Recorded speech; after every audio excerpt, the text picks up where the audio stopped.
Hey guys, tonight we're diving into the sultry, treacherous, and utterly captivating world of Queen Cleopatra VII Philopator, the last pharaoh of ancient Egypt, focusing on her intricate relationships with Rome's most powerful figures. Cleopatra was born into a crumbling Ptolemaic dynasty, where power was often bought through Roman bribes and royal bloodlines were tangled by sibling marriages. After her father's death, she had to co-rule with her younger brother, Ptolemy XIII. This was a tense arrangement that quickly escalated into civil war. Dethroned and forced to flee into the desert, Cleopatra displayed incredible resilience and cunning, biding her time for an opportunity. Her chance arrived when Julius Caesar set foot in Egypt. In a bold and famous move, Cleopatra had herself smuggled into the palace, reportedly rolled up in a carpet or a large sack. She quickly captivated Caesar with her intelligence, sharp wit, and undeniable charm. Their intense affair was more than just love. It was a solid political alliance. Caesar restored Cleopatra to power, even though their relationship was considered scandalous by Roman public opinion. The pinnacle of their bond was the birth of Caesar Ion, their son, who symbolized the ambition to unite Egypt and Rome under a new dynasty. You're going to feel the scorching desert wind on your face, taste the sweet, ripe figs from the Nile's banks, and maybe even catch a whiff of the expensive perfume she famously deployed. You'll stand beside her as she manipulates empires, seduces the most powerful men in the world, and fights tooth and nail for her kingdom, her legacy, and her children. It's a story so dramatic, so full of betrayal and passion, that you probably won't survive this journey with your heart intact, let alone your sense of what's truly historical fact. So, before you get comfortable, take a moment to like the video and subscribe, but only if you genuinely enjoy what I do here. And hey, if you're listening from, say, a cozy bungalow in Bali, or maybe huddled under a blanket in a tiny apartment in Reykjavik, let me know your location and the local time in the comments. It's always wild to see where these stories travel. Now, dim the lights, maybe turn on a fan for that soft background hum, and let's ease into tonight's journey together. You're born into a dynasty that's already crumbling, a Ptolemaic lineage more Greek than Egyptian, a family tree that looks less like a graceful oak and more like a tangled vine of infighting and fratricide. Your father, Ptolemy XII elites, is a bit of a lightweight, a sycophant of Rome, always paying enormous sums to keep his throne, which, let's be honest, is less ruled by divine right and more ruled by who is the biggest bribe. You are Cleopatra, and even as a young girl, you grasp the precariousness of your position. You're not just a princess, you're a pawn, or at least, that's what everyone else thinks. But you're already calculating. You see, the Ptolemies had this thing about marrying their siblings. It was supposed to keep the royal bloodline pure, though historians still argue whether it led more to purity or just, a really awkward family dinner. So, when your father dies in 51 BC, his will, probably dictated by Roman influence, stipulates that you, at 18, should co-rule with your 10-year-old brother, Ptolemy XIII. You quickly realize this isn't a partnership. It's a power struggle waiting to explode. You are sharp, charismatic, and educated, speaking multiple languages, a stark contrast to your younger brother, who is essentially a puppet in the hands of scheming eunuchs and ambitious generals. Your Greek heritage is clear, but you also embrace Egyptian culture, learning the language, which is a big deal, as you're the first Ptolemaic ruler to actually bother with it. It's a smart move, endearing you to the native populace. Your first love affair, if you can call it that, is less about romance and more about necessity. You marry Ptolemy XIII as mandated, and the initial period is fraught. He's a child, but he has powerful advisors, Pothoninus, his eunuch guardian, and Achilles, a general, who quickly start maneuvering to sideline you. They accuse you of trying to usurp all power, which, let's be honest, you probably are. You try to assert your authority. even issuing coinage with your face alone, a clear defiance of the joint rule. This is a big no-no in ancient Egyptian power circles, akin to wearing socks with sandals to a fashion show. Just don't do it. The tension escalates, becoming a full-blown civil war. You find yourself ousted from Alexandria, forced to flee to the desert, rallying loyal Bedouin tribes. It's a humbling experience for a queen trading silk sheets for sandy bivouacs. But it hardens you. You're not just some pampered royal. You're a survivor. Meanwhile, your sister, Arsinoe IV, is another thorn in your side. She's even younger but equally ambitious, siding with Ptolemy XII's faction, seeing an opportunity to seize power for herself. The Ptolemaic court is less a family and more a nest of vipers, each one ready to strike. You're isolated, vulnerable, but never defeated. You're just waiting for your moment, for an opportunity to turn the tables. And that opportunity, as fate would have it, is about to arrive in the most unexpected and Roman form. Your moment arrives, though it's cloaked in the dust and clang of Roman legions. Julius Caesar, fresh from his victory over Pompey the Great at Pharsalus, arrives in Alexandria in 48 BC, hot on Pompey's heels. He's not here for a sightseeing tour of the library. He's here to collect the debt from your father, and more importantly, to ensure Roman interests in Egypt are protected. But before Caesar can even get settled, Ptolemy XI's advisors, in a colossal miscalculation, present Caesar with Pompey's severed head. It's supposed to be a grand gesture of loyalty, a show of force. But for Caesar, it's an insult, a desecration of a fellow Roman general, even if that general was his enemy. You can almost hear him thinking, ET2, Ptolemy's flunkies? This gaffe instantly turns Caesar against your brother's faction. This is your opening, your grand entrance. You know Caesar is in the royal palace, and you know he's not going to just waltz out to meet a deposed queen. So you hatch a plan that's pure, unadulterated Hollywood, something straight out of a spy movie but with more ancient Egyptian flair. You have yourself famously smuggled into the palace, not in a chariot, not on a litter, but rolled up in a carpet, or perhaps a large laundry sack. Historians still argue whether it was actually a carpet or some other clever disguise, but the image of you emerging from a rolled-up rug is just too good to pass up. Imagine the scene. A stern Roman guard, probably thinking he's just moving some palace decor, unrolls it, and poof, there you are, the dazzling Queen of Egypt, looking absolutely fabulous, probably smelling of myrrh and mischief. Definitely not a stale wool.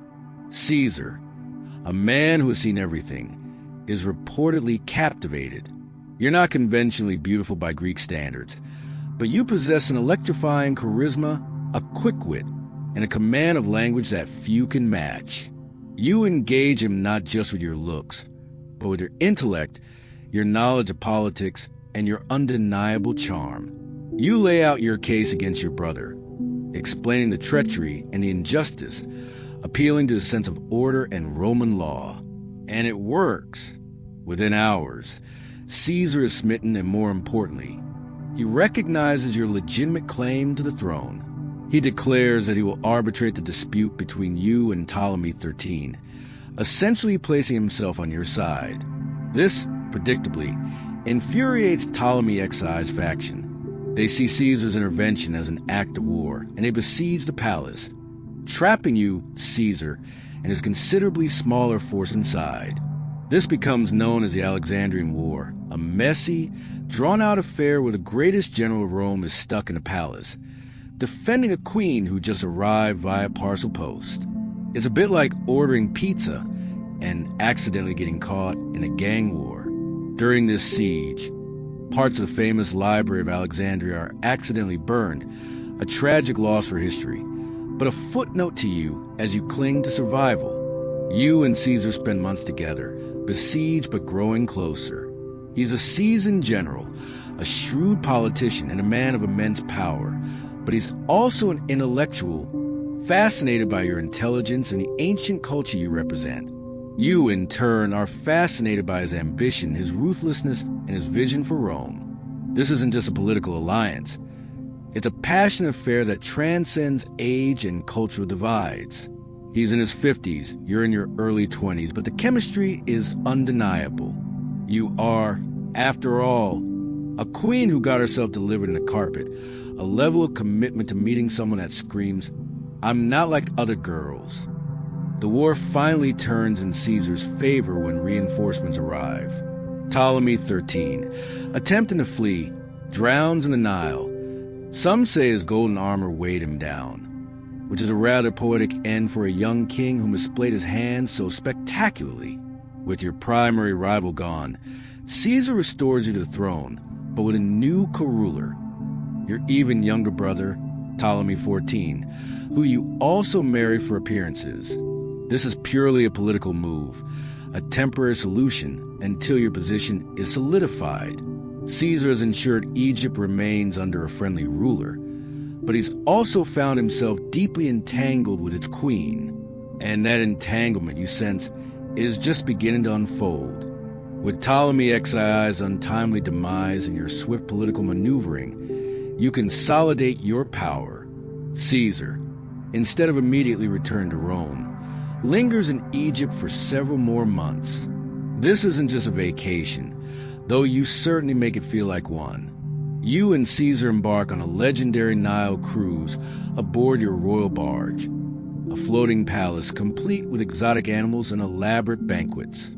It's less a military tour and more an ancient version of MTV Cribs meets lifestyles of the rich and famous. You explore ancient temples, discuss philosophy, and deepen your bond, cementing not just a political alliance, but a truly passionate connection. You introduce him to the wonders of Egypt, and he, in turn, offers you the power and protection of Rome. This prolonged stay in Egypt, however, raises eyebrows back in the Roman Republic. Caesar is a general, not a tourist, and his dalliance with an Eastern queen is seen by many as scandalous, an indulgence that threatens Roman values.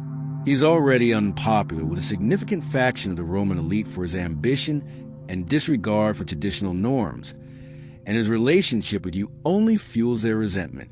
You, however, understand that your survival and that of Egypt is now inextricably linked to Caesar.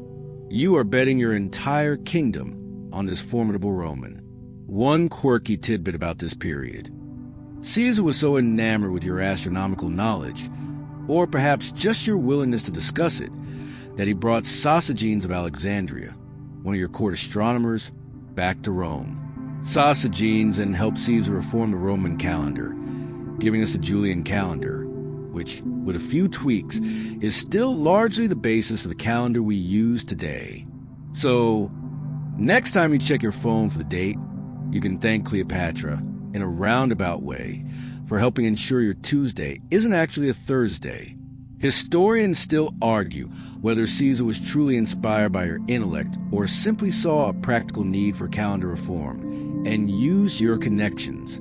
Either way, it highlights the intellectual side of your relationship, which went beyond just lavish dinners and romantic cruises.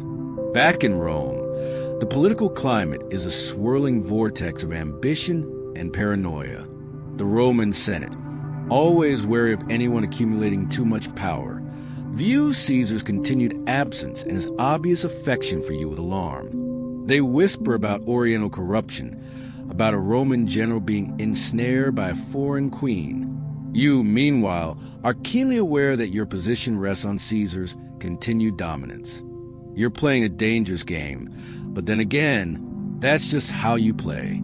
You conceive a child with Caesar during this time. For you, it's a profound moment, the ultimate culmination of your bond, a potential heir that can unite two vast empires. For Caesar, it's complicated. Roman law doesn't recognize marriage to foreigners, and he already has a legitimate Roman wife. But the significance of this child, a potential son to carry on his legacy, is not lost on him. It's a bold statement, a powerful symbol of your combined influence. Finally, Caesar has to leave. Duty calls him to address pressing military campaigns and political crises elsewhere. He departs in 47 BC, but not without leaving a strong Roman garrison in Egypt to ensure your continued rule. This military presence, while reassuring for you, further irritates many Romans who see it as another sign of Caesar's overreach and his favoritism towards you. You are left to rule Egypt, pregnant with the child of the most powerful man in the world, navigating a volatile political landscape, and knowing that your future is tied to the fate of a man thousands of miles away, constantly fighting for his own power. It's a bit like being in a long-distance relationship where your boyfriend is constantly engaged in epic battles, and your survival depends on him winning. No pressure, right? You give birth to your son in 47 BC, a truly momentous event. You name him Ptolemy Caesar, but he's quickly dubbed Caesarion, Little Caesar, by the Alexandrians. This isn't just a child. He's a living, breathing symbol of your unparalleled connection with Julius Caesar. You see him as the future, the bridge between Egypt and Rome, a potential heir to both the pharaonic dynasty and the vast Roman Republic. Imagine the dream swirling in your mind. A new empire, ruled by your son, a true synthesis of East and West. It's a bold vision, one that terrifies many in Rome. For Roman citizens, the very idea of Caesarion is a scandal. Caesar already has a designated heir, his great-nephew Octavian, and the thought of an Egyptian queen's son, half Moor and half Roman, potentially inheriting Caesar's power is anathema. It violates every Roman tradition of succession and purity. You, however, are undeterred by Roman sensibilities. You understand that power is taken, not given, and you're prepared to push the boundaries as far as they will go. In 46 BC, Caesar, now firmly in control of Rome, invites you to visit. This isn't a subtle invitation. It's a grand gesture, a public display of your importance to him. You arrive in Rome with Caesarion and your younger brother/co-ruler, Ptolemy XIV, along with a magnificent retinue of Egyptian officials and servants. You're housed in Caesar's luxurious villa across the Tiber River, an incredibly prominent and visible location. It's a power move designed to assert your status, and it causes an absolute sensation in the Eternal City. The Roman elite are, to put it mildly, aghast. You're not just a foreign queen. You're an Eastern queen with all the perceived exoticism and moral looseness that implies to the staid Romans. You're seen as a threat to their republican ideals, a symbol of Caesar's increasing autocratic tendencies. Your very presence, and especially that of Caesarion, fuels the rumors and fears about Caesar's ambition to become king, to establish a dynasty. Roman history is built on the expulsion of kings, and this is a sensitive topic. It's like showing up to a family reunion with a new spouse everyone disapproves of, except the stakes are empires and assassinations. Caesar, for his part, publicly acknowledges Caesarion, even going so far as to erect a golden statue of you in the temple of Venus Genetrix, his family's patron goddess. A golden statue in a Roman temple. This is an unprecedented honor for a foreign ruler, and another slap in the face to his Roman detractors. It sends a clear message. You are special to him, and he views your relationship as significant. Historians still argue whether Caesar truly intended Caesarion to be his heir, or if this was merely a gesture of affection and political alliance. But the perception in Rome was clear. He was crossing a line. During your stay, you mingle with Roman intellectuals, philosophers, and politicians. You charm some, alienate others, and undoubtedly leave a lasting impression on everyone you meet. You're not just a beautiful face. You're brilliant, articulate, and fiercely intelligent, capable of holding your own in any intellectual discussion. You observe the inner workings of Roman politics, the rivalries, the shifting loyalties, and you learn valuable lessons that will serve you well in the years to come. You even experience firsthand the Roman obsession with their public baths, probably thinking, Okay, this is fine, but have you seen the private baths in Alexandria? So much more exclusive. But despite the glamour and the power, you sense the undercurrent of resentment. The Roman Republic is a tinderbox, and Caesar's power, once a shield, is becoming a lightning rod. The whispers of tyranny grow louder, the conspiracies more numerous. You are acutely aware that your fortunes are tied to his, and that the higher he flies, the greater potential fall. It's an exhilarating, terrifying existence, living at the epicenter of the Roman world, knowing that your power is both immense and incredibly fragile. You are playing a high-stakes game of political poker, and the cards are about to be reshuffled in the most violent way imaginable. The year is 44 BC. You are still in Rome, basking in precarious glow of Caesar's power, when the unthinkable happens. The Ides of March. You probably heard of it, even if you thought it was just a fancy name for a really bad Tuesday. For you, it's the day your world and your carefully constructed future shatters. Caesar, your protector, your lover, the father of your child, is assassinated by a conspiracy of senators who feared his growing autocratic power. 58 daggers, a brutal public spectacle in the Senate House. You are suddenly, terrifyingly vulnerable. The news reaches you quickly, no doubt carried by terrified, breathless messengers. The initial shock is profound, a gut punch that leaves you reeling. One moment, you're the favored foreign queen, with the ear of the most powerful man in the world, dreaming of empires. The next, you're a widow, an outsider, and a potential target, surrounded by the very Romans who despise your influence. The golden statue in the Temple of Venus now feels less like an honor and more like a giant, gleaming target. You probably wonder if you should have stuck to, say, ruling a smaller, less historically dramatic kingdom, maybe somewhere with more sheep and fewer assassins. The immediate aftermath in Rome is chaos. The conspirators, led by Brutus and Cassius, believe they have restored a republic, but they have simply unleashed a power vacuum. The Roman populace, initially shocked, quickly turns against the assassins, swayed by the powerful eulogy delivered by Caesar's loyal lieutenant, Mark Antony. You, however, cannot afford to stay and witness the unfolding drama. Your position in Rome is untenable. You are the symbol of Caesar's excesses, the living embodiment of everything conspirators and many conservative Romans detested. You and Caesarion are immediate liabilities. You make the difficult decision to leave Rome immediately. Gathering your considerable retinue, you begin the arduous journey back to Egypt. It's a retreat, not a triumphal return.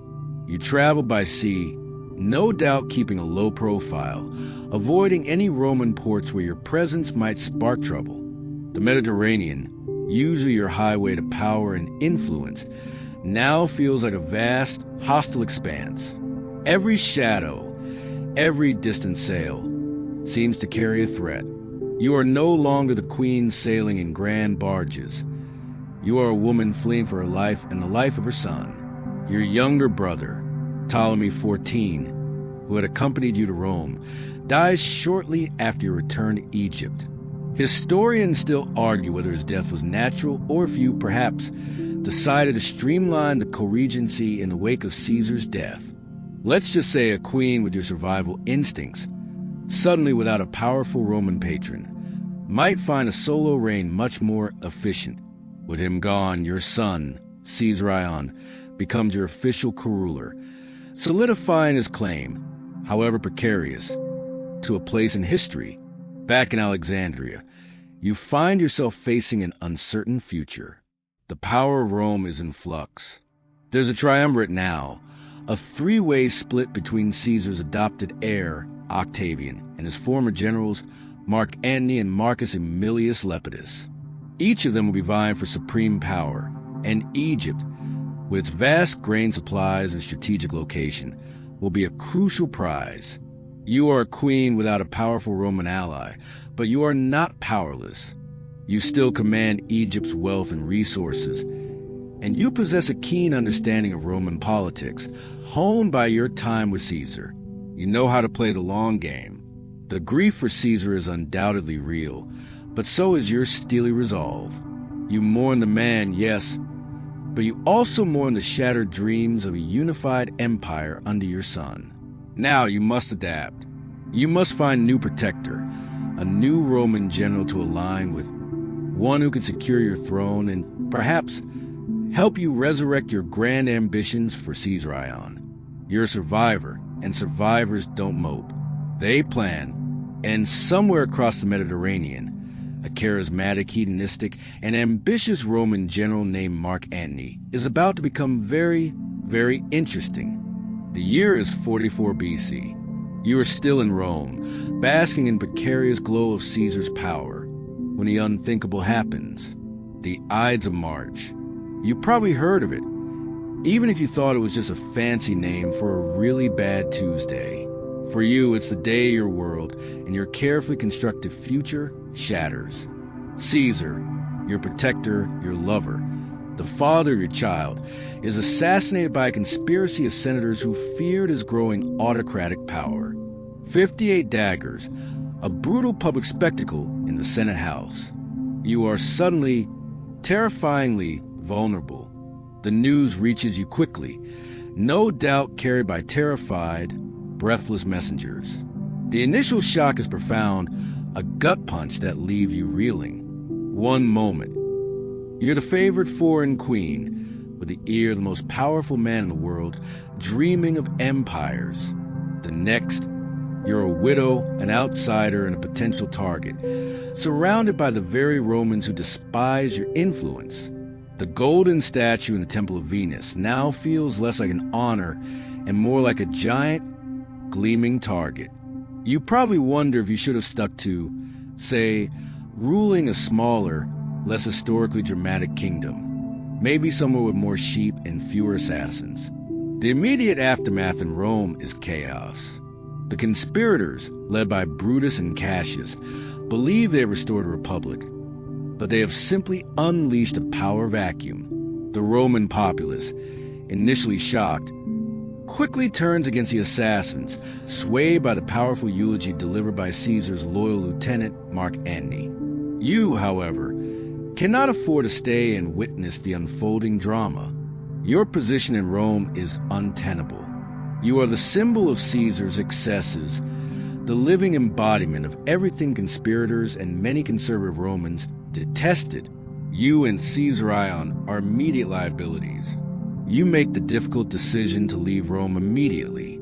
Gathering your considerable retinue, you begin the arduous journey back to Egypt. It's a retreat, not a triumphal return. You travel by sea, no doubt keeping a low profile, avoiding any Roman ports where your presence might spark trouble. The Mediterranean, usually your highway to power and influence, now feels like a vast, hostile expanse. Every shadow, every distant sail seems to carry a threat. You are no longer the queen sailing in grand barges. You are a woman fleeing for her life and the life of her son. Your younger brother, Ptolemy XIV, who had accompanied you to Rome, dies shortly after your return to Egypt. Historians still argue whether his death was natural or if you, perhaps, decided to streamline the co-regency in the wake of Caesar's death. Let's just say a queen with your survival instincts, suddenly without a powerful Roman patron, might find a solo reign much more efficient. With him gone, your son, Caesar Ion, becomes your official co-ruler, solidifying his claim, however precarious, to a place in history. Back in Alexandria, you find yourself facing an uncertain future. The power of Rome is in flux. There's a triumvirate now, a three-way split between Caesar's adopted heir, Octavian, and his former generals, Mark Antony and Marcus Aemilius Lepidus. Each of them will be vying for supreme power, and Egypt, with its vast grain supplies and strategic location, will be a crucial prize. You are a queen without a powerful Roman ally, but you are not powerless. You still command Egypt's wealth and resources, and you possess a keen understanding of Roman politics, honed by your time with Caesar. You know how to play the long game. The grief for Caesar is undoubtedly real, but so is your steely resolve. You mourn the man, yes, but you also mourn the shattered dreams of a unified empire under your son. Now you must adapt. You must find a new protector, a new Roman general to align with, one who can secure your throne and perhaps help you resurrect your grand ambitions for Caesar Ion. You're a survivor, and survivors don't mope. They plan, and somewhere across the Mediterranean, a charismatic, hedonistic, and ambitious Roman general named Mark Antony is about to become very, very interesting. The air in Tarsus hums with anticipation. Even before your ship, or rather, your floating masterpiece, is spotted, Mark Antony has sent messengers, perhaps a bit impatiently, urging your arrival. He's heard the stories of your beauty, your wit, your legendary charm, but he's probably expecting a rich queen, ready to pay her dues. What he gets instead is a theatrical revelation, a calculated display of power, wealth, and undeniable allure. You arrive on the Cydnus River, in a barge so magnificent it becomes the stuff of legend. The ship's stern is gilded, its sails are purple, and its oars are of silver, beating time to the music of flutes and lyres. You lie under a canopy of gold-embroidered cloth, dressed as Aphrodite, the goddess of love, while your attendants are costumed as Cupids and Nereids. Imagine the scene. The whole city empties to watch your approach, the scent of burning incense wafting from the vessel, mingling with the awestruck gasps of the crowd. Antony, initially, is left waiting on shore. You, the goddess, are too grand to come to him. He must come to you. It's a bold move, a power play that says, I am not just a queen, I am a divine presence, and you, Roman general, are merely mortal. It's less a meeting and more an elaborate, floating mic drop. Antony, known for his love of spectacle and his rather robust appetites, is utterly captivated. He sends word for you to dine with him. But you, ever the master strategist, invite him to dine with you on your ship. He accepts, and that night, he enters a world of unparalleled luxury. The feasts you lay on are legendary. Silver and gold plates, rare delicacies, exquisite wines, and such an abundance that the Romans, accustomed to their relatively austere banquets, are left speechless. You reportedly mock their plainness, playfully suggesting they weren't used to such extravagance. It's a subtle jab, delivered with a charming smile, that highlights your wealth and sophistication. This first encounter isn't just about opulent dinners and seductive costumes. You engage Antony on an intellectual level, just as you did Caesar. You discuss philosophy, politics, and the intricacies of the Eastern world. You speak multiple languages, including Latin, though you prefer to use your own interpreters to maintain an air of mystery. Antony, a charismatic but often boorish man, finds himself in the presence of someone who is his intellectual equal, yet also profoundly captivating. He's already accustomed to power, but he's perhaps not accustomed to such a potent combination of intellect, beauty, and strategic genius. He's a soldier, a brawler, a man of action, but you introduce him to a different kind of power, one that operates with cunning and finesse. A mainstream historical fact here is that Antony was famously extravagant, often spending lavishly, but even he was reportedly impressed by your displays of wealth. He certainly appreciated the finer things in life, and you provided them in abundance. This isn't just about throwing money around. It's about signaling your power, your resources, and your ability to be an invaluable ally. This meeting is also about political necessity. Antony needs Egypt's grain, its wealth, and its strategic location for his upcoming Parthian campaign, a long-held Roman ambition to avenge a previous humiliating defeat. You need a powerful Roman protector to secure your throne and to support your son, Caesar Ion. It's a quid pro quo, but wrapped in layers of desire and mutual fascination. Historians still argue whether Antony was truly bewitched by Cleopatra or if he simply recognized a powerful and useful ally, but the personal connection quickly became undeniable. You spend the winter of 41 to 40 BC together in Alexandria, a period of shared revelry and deepening intimacy. You participate in pranks and games, forming a close bond. Antony, for his part, seems to shed some of his Roman stiffness in your presence, embracing the more hedonistic lifestyle of the Ptolemaic court. He becomes the inimitable liver, joining your society of inimitable livers, a sort of ancient party club dedicated to enjoying life to the fullest. It's a side of him that few Romans ever saw, a sign of your powerful influence. You're not just a lover, you're his confidant, his partner in pleasure, and increasingly in ambition. You're drawing him into your orbit, subtly shifting his focus from Rome to the alluring possibilities of the East. Antony's departure leaves you, once again, in a familiar position, pregnant, powerful, but politically vulnerable in a Roman-dominated world.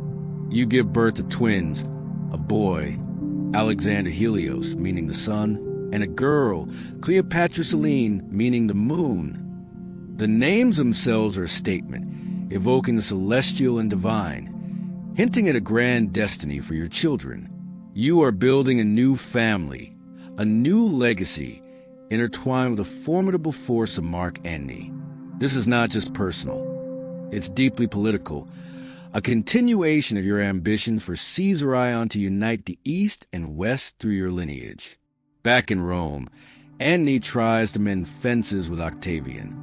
The political situation is incredibly volatile, and to solidify their fragile alliance, Antony marries Octavian's sister, Octavia Minor, in 40 BC. This marriage is a blatant political maneuver, a symbol of renewed unity between the two most powerful men in Rome.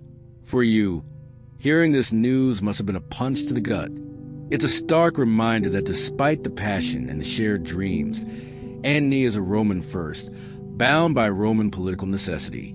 Imagine the sting, the betrayal, knowing the man you love, the father of your children, has taken another wife for a political expediency.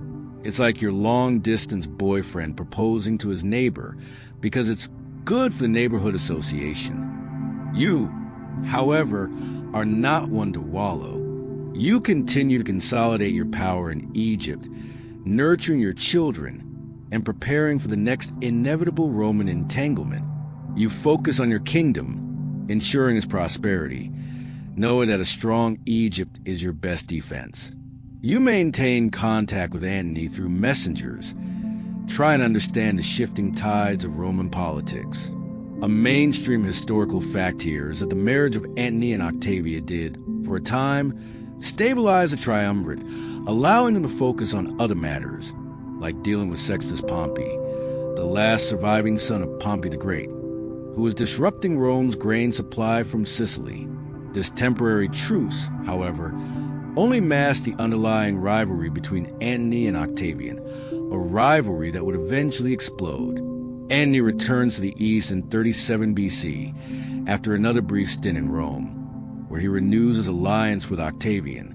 His primary focus is still the long-delayed Parthian campaign. He needs your resources, your ships, your grain, and your financial support. He meets you in Antioch, modern-day Turkey, and this reunion reignites your passionate affair. He formally acknowledges Alexander Helios and Cleopatra Selene as his children, a crucial step in legitimizing your shared lineage. He also grants you significant territories: Cyprus, part of Cilicia, Judea, and part of Arabia. These aren't just gifts, they are strategic assets designed to bolster your kingdom and provide resources for his military ambitions. This is a clear signal of his commitment to you and your vision for the East. This period is often called the Donations of Alexandria, though the formal ceremony happens later. Antony is essentially carving out an Eastern empire for you and your children, a vast realm that would serve as his base of power, independent of Rome. He even has another son with you during this time, Ptolemy Philadelphus, solidifying your burgeoning family. You're building a family of rulers, a dynasty that could rival Rome itself. It's a grand vision, a dream of a Hellenistic empire reborn, with you and Antony at its head and your children inheriting vast swathes of the world. There's a quirky tidbit that reflects the scale of your ambitions. You and Antony start to be publicly represented as gods. Antony as Dionysus or Bacchus, the Roman equivalent, the god of wine, revelry, and liberation, and you as Aphrodite/Isis. This wasn't just for show. It was a serious political statement, elevating your rule to a divine level, a common practice in a Hellenistic world, but shocking to traditional Romans. Historians still argue whether Antony truly believed in his divine status, or if it was simply a shrewd political move to appeal to his Eastern subjects. Either way, it demonstrates the grandiosity of your shared vision. Your relationship with Antony deepens further, becoming a true partnership in both love and power. You are his chief advisor, his strategist, his financier. But this grand vision for an Eastern empire, with you as its queen, is increasingly seen in Rome as a direct threat. The stage is set for an inevitable confrontation with Octavian, a showdown that will determine not just your fate, but the fate of the Roman world. The grand vision you and Antony share for an Eastern empire, with Alexandria as its glittering capital and your children as its heirs, is met with escalating fury in Rome. While you and Antony are reveling in your power and planning future conquests, Octavian, back in Rome, is meticulously building his own power base and orchestrating a devastating propaganda campaign against you both. He paints Antony not as a heroic Roman general, but as a man corrupted by an Oriental temptress, enslaved by her charms and abandoning Roman values for Eastern decadence. It's a classic smear campaign. He's gone native. He wears weird clothes. He likes a queen who delivers herself in carpets. Octavian shrewdly leverages Roman xenophobia and their deep-seated fear of kings and despots. He portrays you as a dangerous sorceress, using your beauty and exoticism to emasculate a great Roman leader. He highlights Antony's divorce of Octavia, his own sister, as a gross insult to Roman dignity. Every one of Antony's grand gestures towards you, the territorial grants, the deification as Dionysus, the naming of your children as rulers of vast territories, is twisted into evidence of his disloyalty to Rome and his descent into Egyptian madness. A mainstream historical fact is that Octavian was a master propaganda. He employed poets, writers, and public speakers to relentlessly demonize you and Antony. He meticulously controlled the narrative in Rome, portray himself as a defender of Roman tradition and piety, while casting Antony as a renegade seduced by foreign luxury. This PR war was just as important as any military campaign, shaping public opinion and isolating Antony from his Roman support. It's a bit like a modern political campaign, but instead of attack ads, they use epic poems and public orations. Meanwhile, Antony's military efforts in the East, particularly his Parthian campaign, don't go as planned. They are costly, drawn out, and ultimately inconclusive, failing to deliver the decisive victory Rome craved. This further erodes his credibility in Rome and provides more fodder for Octavian's narrative. See? He's distracted by his foreign queen. He's not focused on Roman glory. You, of course, provide substantial financial and logistical support for these campaigns, demonstrating your commitment to Antony's success. But even your immense resources aren't enough to guarantee victory against a formidable foe like Parthia. The donations of Alexandria ceremony in 34 BC is the final straw for Octavian. Antony stages a lavish public spectacle in Alexandria, where he formally declares Caesar Ion as Caesar's true son and heir and distributes kingdoms to your children. Alexander Helios is named king of Armenia, Media, and Parthia, territories not yet fully conquered. Mind you, talk about counting your chickens before they hatch. While Cleopatra Selene is given Cyrenaica and Libya, little Ptolemy Philadelphus is made ruler of Syria and Cilicia. You, of course, are proclaimed Queen of Kings and Queen of Queens, dressed as Isis, sitting on a golden throne beside Antony. It's a breathtaking display of ambition, a clear statement that you and Antony are building a rival empire to Rome. There's a quirky tidbit about Antony's attire during the ceremony. He appeared dressed as Osiris, or possibly Dionysus, sitting on a golden throne. This public display of Eastern regalia and the audacious claims of empire for your children were utterly scandalous to Roman sensibilities. It confirmed all of Octavian's accusations. Antony was no longer a Roman. He had gone native and was seeking to establish an absolute monarchy from Egypt, an unforgivable sin in the eyes of the Republic. Historians still argue whether Antony truly understood the political ramifications of the ceremony in Rome, or if his judgment was clouded by his passion for you and his own Eastern aspirations. Octavian immediately seizes on this. He publicly denounces Antony in the Senate, accusing him of treason and of being under your spell. He even takes the unprecedented step of illegally seizing Antony's will from the Vestal Virgin's temple in Rome and reading aloud in the Senate. The will reportedly confirmed Antony's desire to be buried in Alexandria alongside you and recognize your children as his heirs, further fueling Roman outrage. This act of public humiliation and violation of Antony's privacy ensures that the Roman public turns decisively against him. The final act of this tragic love story is about to unfold, not in the quiet chambers of your palace, but on the vast stage of a Roman civil war. The propaganda war orchestrated by Octavian escalates into open conflict. He convinces the Roman Senate to declare war, not directly on Antony.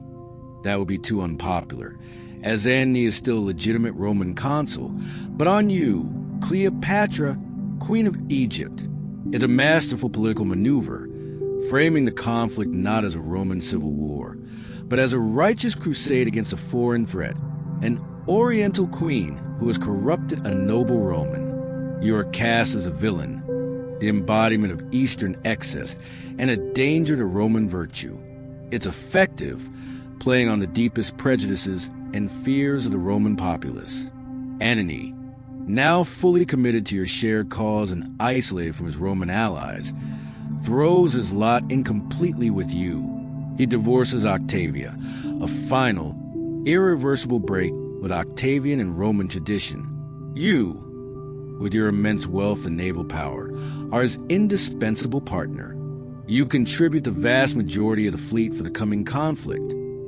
Over 200 warships, larger and more ornate than anything the Romans had ever seen, alongside your legendary treasury, which funds the entire endeavor. You are not just a lover. You are the financier and the strategic force behind this audacious challenge to Rome. The stage is set for a monumental confrontation, and it takes place at Actium, off the western coast of Greece, in 31 BC.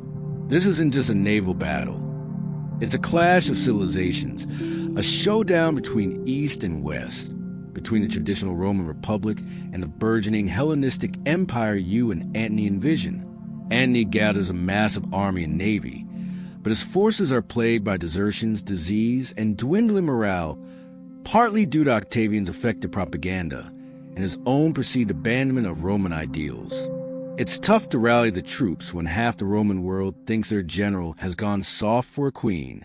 On the day of the battle, your combined fleet faces Octavian's forces, led by his brilliant admiral, Agrippa. Your ships are heavier, more richly decorated, and seem imposing, but Agrippa's fleet is lighter, faster, and more maneuverable. They're designed for quick strikes and decisive maneuvers, while your ships are built for brute force. The initial engagement is brutal, a chaotic swirl of ramming, boarding, and missile fire. It's less a precise military operation and more a floating brawl, with the fate of the world hanging in the balance. A mainstream historical fact is that the Battle of Actium was a turning point in Roman history, effectively ending the Roman Republic and paving the way for Octavian to become the first Roman emperor, Augustus. It's one of those moments that truly reshapes the course of human events. As the battle rages, a critical and still debated moment occurs. In the midst of the fighting, you, leading your Egyptian squadron, make a sudden, unexpected move.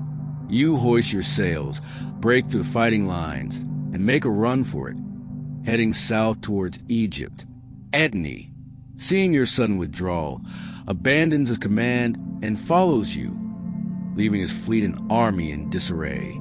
Historians still argue whether this was a planned strategic retreat, a panic-induced flight, or a desperate attempt to lure Octavian's forces into a pursuit that would separate them. Some theories suggest you had a contingency plan to escape if the battle turned against you, to preserve your ships and treasury. Others believe Antony, seeing your flag, simply reacted on impulse, overcome by love or despair. It's a moment that defines your legend, for better or worse, casting you as either a calculating survivor or a fleeing coward, depending on whose history you read. A quirky tidbit is that Antony's flagship was reportedly nicknamed the Ocean and yours the Antonia. Imagine the irony. A mighty Roman general ship named after the vast, unconquerable sea, being abandoned in such a desperate retreat. It sounds like something out of a bad rom-com, if the stakes weren't so incredibly high. Regardless of the reason, the outcome is catastrophic for Antony. His remaining fleet, leaderless and demoralized, is swiftly defeated, and his land army, after holding out for a week, eventually surrenders to Octavian. The dream of your Eastern Empire, the grand vision of a united East and West under your dynasty, lies shattered on the waves of Actium. You are in full retreat, sailing back to Egypt, knowing that Octavian's legions are now inevitable. The walls of Alexandria are closing in, and the city, once a beacon of Hellenistic splendor, is now a stage for the final, tragic act.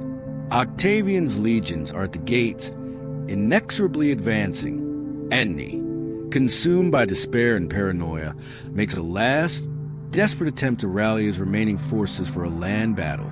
It's a futile gesture, a flicker of his old martial fire, but the outcome is inevitable. His cavalry deserts him, and his infantry is easily defeated. The grand general is now utterly broken, his forces depleted, his spirit crushed. In a final act of strategic manipulation, or perhaps a desperate attempt to protect yourself, you send Antony a message that you have committed suicide, retreating into your mausoleum and spreading the rumor of your death.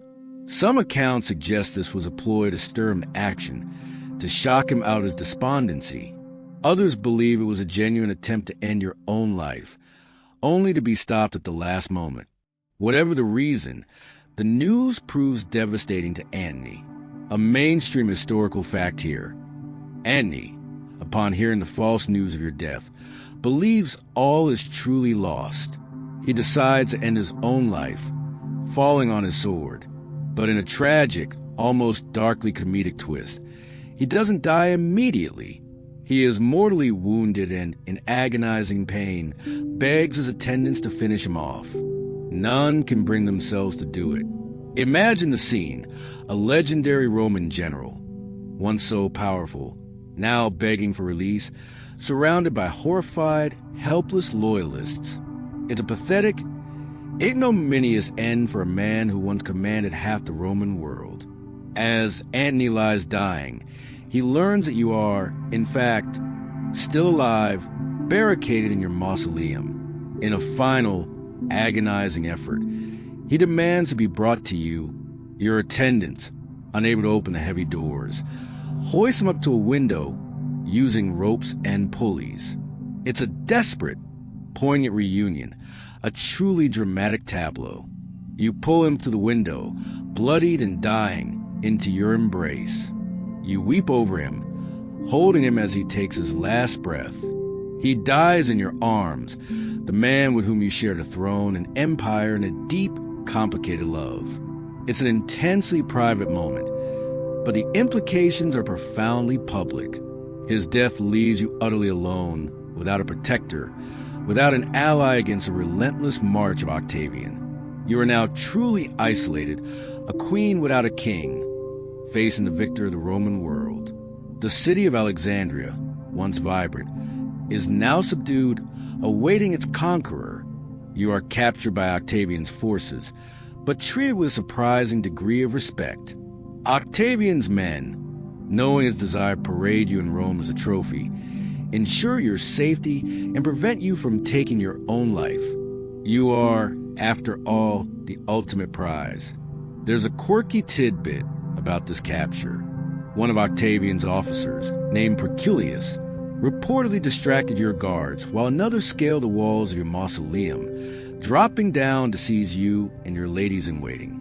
It was less a grand siege and more a stealthy, almost acrobatic infiltration. Historians still argue about your state of mind at this moment. Were you surprised, resigned, or secretly relieved that your attempt at suicide had been thwarted? You were placed under guard, treated courteously, but effectively a prisoner in your own palace. You were allowed to bury Antony, performing the necessary Egyptian rites, a final act of devotion to the man who risked and lost everything for you. But even as you mourn, your mind is racing. You are a queen, a survivor, and you know that as long as there is breath in your body, there is a chance. You must face Octavian, the cold, calculating victor, and try to negotiate for your life, your children's lives, and the future of Egypt. It's the ultimate negotiation with the highest possible stakes. Octavian's arrival in Alexandria is a chilling display of Roman power and efficiency. He enters the city not with the pomp and circumstance of a victorious general, but with the cold, measured precision of an executioner. He takes control of the palace, meticulously inventorying your vast treasury and ensuring that no works of art or precious artifacts are destroyed. He wants Egypt's wealth intact, and he wants you, the ultimate prize, delivered to Rome for his triumphal procession. You are, in his eyes, less a queen and more a high-value asset, a living trophy to parade to the streets of Rome, a stark warning to any other Eastern ruler who might dare to challenge his authority. You, however, are still Cleopatra, and even as a captive, you refuse to be diminished. You are allowed to meet with Octavian. This is your final gamble, your last chance to exert your legendary charm and political acumen. You dress not in the full regalia of a queen, but in simple mourning clothes, strategically chosen to evoke sympathy. You enter his presence not with defiance, but with a calculated humility, emphasizing your helplessness, your grief for Antony, and your concern for your children. You appeal to him on a personal level, reminding him of Caesar's affection for you and Caesarion, hoping to stir some dormant respect or pity. You offer him an inventory of your treasures, attempting to bargain for your children's lives and their right to rule Egypt. You are reportedly at your most persuasive, your most enchanting, deploying every ounce of your intelligence and charisma. You weep, you plead, you flatter, playing the role of the distraught mother and the wrong queen. It's a masterclass in psychological warfare, a final, desperate attempt to turn the tide. A mainstream historical fact is that Octavian remained largely unmoved by your appeals. He was a cold, calculating politician, impervious to the emotional pleas that had swayed Caesar and Antony. He maintained a stony face throughout your audiences, offering only vague reassurances about your children's safety, but making it clear that your fate and that of Egypt rested entirely on his terms. He knew your history, your power to charm, and he was determined not to fall under your spell. He probably had an internal alarm going off, like, "Warning, legendary seductress inbound. Maintain eye contact, but only with her eyebrows." You sense his resolve, his unyielding nature. He desires to take you to Rome to be paraded in his triumph, a humiliation you will not endure. The thought of being led in chains through the streets of the city that once embraced you as Caesar's paramour, the mother of his son, is a fate worse than death. It will be the ultimate desecration of your queenship, your lineage, and your very spirit. You decide that you will not give him that satisfaction. There's a quirky tidbit about this period. You are apparently still beautiful and captivating, even in your desperate circumstances. Roman historians, despite their overall condemnation of you, acknowledge your enduring allure. You were allowed to oversee Antony's burial and mourn him in your own way. This courtesy, however, was likely a calculated move by Octavian to keep you calm and compliant, ensuring you wouldn't attempt suicide before he could parade you. He was essentially gift-wrapping his prize. Historians still debate whether your final decision to die was an act of despair, an act of defiance, or a combination of both. You understand that your options are shrinking. Octavian's intentions are clear. Your children's fate, too, hinges on his whim. You realize that the only true power you have left is the power to choose your own end, to deny your conqueror the ultimate satisfaction of your public humiliation. It's a bitter final victory, but a victory nonetheless. You begin to make your plans, sending secret messages, preparing for your last defiant act. The serpent, the symbol of Egyptian royalty, is about to play its final, fateful role. You know your time is short, and Octavian's intent to parade you through Rome is unwavering. For a queen who has always commanded her own destiny, this humiliation is an absolute impossibility. You choose death over degradation, a final act of agency in a life largely dictated by power struggles. You send a letter to Octavian, requesting to be buried alongside Antony. This subtle message confirms your intention to die, and when it reaches Octavian, he immediately dispatches guards to prevent you from taking your own life. He still wants his grand spectacle, but it's too late. You've already made your preparations, meticulous and unyielding as always. You prepare for your death not as a defeated captive, but as a queen. You bathe, dress in your finest royal robes, adorn yourself with your most precious jewels, and lie upon a golden couch in your chamber. This isn't just suicide. It's a ceremonial act of final, defiant coronation. You are asserting your divine status as a pharaoh, preparing to meet death on your own terms, like a goddess returning to her rightful place. A mainstream historical fact about your death is that you employed an ASP, an Egyptian cobra, to deliver the fatal bite. The ASP was a sacred symbol of Egyptian royalty, associated with the goddess Wajet, a protector of pharaohs. To die by its bite was not merely suicide. It was an act steeped in religious significance, linking your end to the ancient traditions of your ancestors, a profound statement of your Egyptian identity, even in defeat. It's less like jumping off a bridge and more like a carefully choreographed, highly symbolic final performance. The exact details of how the ASP was brought to you remain somewhat shrouded in legend, but the most popular story, and perhaps the most dramatic, involves it being smuggled in a basket of figs or flowers. Imagine the unsuspecting guards, perhaps thinking they're just delivering a healthy snack or a pretty bouquet, unknowingly ushering the instrument of your liberation. It's a beautifully ironic touch, a subtle triumph of wit over brute force. You probably even had a wry smile as they carried it in. There's a quirky tidbit here. Some accounts suggest two asps were involved, with your two loyal female attendants, IRAs and Charmian, choosing to die with you, sharing your fate. This would further emphasize your royal status, as even in death, you were not alone. Historians still argue about the precise details of the asp delivery and the number of serpents involved, but the core narrative remains powerfully consistent. As the guards burst into your chamber, alerted by your cryptic letter or perhaps a subtle change in the atmosphere, they find you lying serene, apparently already gone or in your final moments. Your attendants are also dying or dead beside you. One of them, Charmian, is reportedly adjusting your crown just before she collapses, saying something to the effect of, "It is well done, and befitting the descendant of so many kings," a final defiant statement against Roman conquest. The scene is one of quiet dignity, a stark contrast to the bloody, chaotic end of Antony. You have denied Octavian his public spectacle. When Octavian hears the news, he is reportedly both frustrated and impressed. Frustrated. because his grand triumph will now lack its most captivating centerpiece. Impressed, perhaps, by your courage and ingenuity in circumventing his plans. He had truly underestimated your resolve to control your own destiny, even in the face of absolute defeat.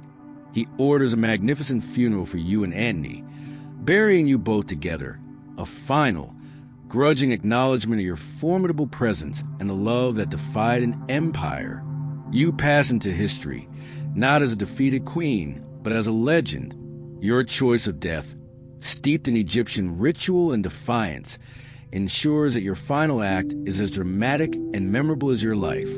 The last pharaoh, Queen of Kings, you close the book on an ancient dynasty, leaving behind an unparalleled legacy of love, power, and tragic glory.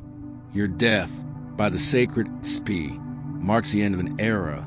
With you gone, Egypt officially becomes a Roman province, directly controlled by Octavian. The Ptolemaic dynasty, which had ruled for nearly 300 years, vanishes into the annals of history, swallowed by the ever-expanding Roman Empire. Caesarion, your son with Julius Caesar, is hunted down and executed on Octavian's orders. He cannot allow a potential rival, a living embodiment of Caesar's dynastic ambitions, to survive. Your children with Antony, Alexander Helios, Cleopatra Selene, and Ptolemy Philadelphus are spared, brought to Rome, and raised by Octavia, Antony's former wife and Octavian's sister. They are paraded, perhaps, in Octavian's triumph, a stark contrast to the fate you so defiantly avoided. But they are spared your son's fate.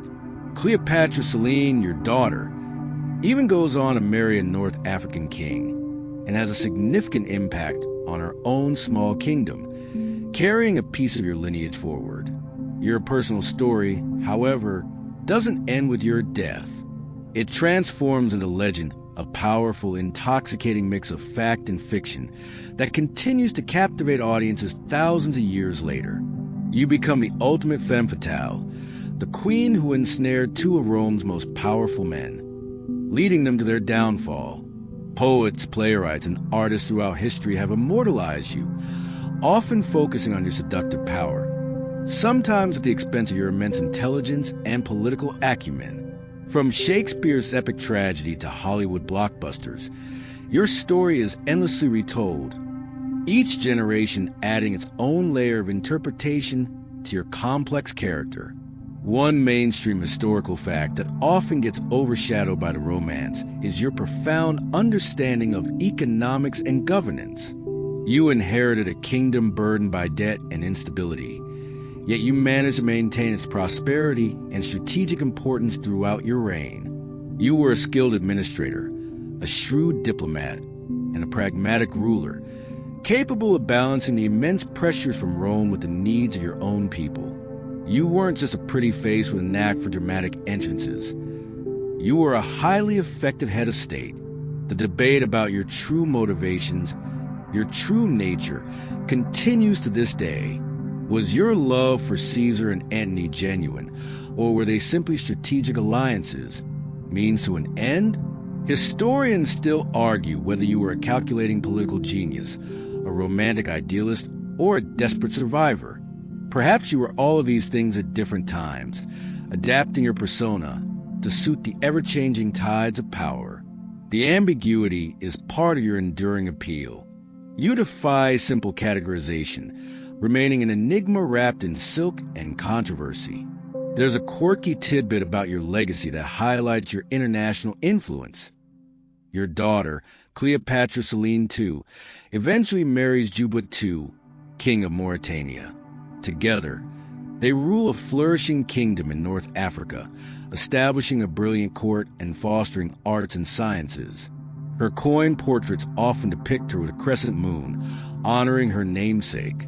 It's a quiet, often overlooked continuation of your dynastic line, far from the dramatic center stage of Rome and Egypt, a small echo of the grand empire you once envisioned. Your story teaches us about the intoxicating allure of power, the fragility of empires, and the enduring human capacity for ambition, love, and self-preservation. You remind us that history isn't just about dates and battles. It's about the people who lived through them with all their passion, flaws, and incredible resilience. You were a woman who dared to challenge the might of Rome, to dream a unified world under your banner, and to choose your own end when all else was lost. As the echoes of your story begin to fade, feel yourself drifting. The desert sands quiet, the Nile waters flow gently, and the Roman legions have long since marched home. The grand ambitions, the political intrigues, the fervent loves, they settle into the distant hum of history. Your mind softens, like the light of a setting sun on ancient stone. The whispers of queens and conquerors become fainter, receding into the vast silence of time. Let the weight of their world lift from your shoulders, leaving only a sense of calm, a gentle release.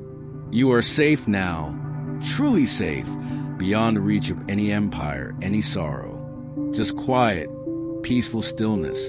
Your breath grows slower, deeper, each one a soft wave on a tranquil shore.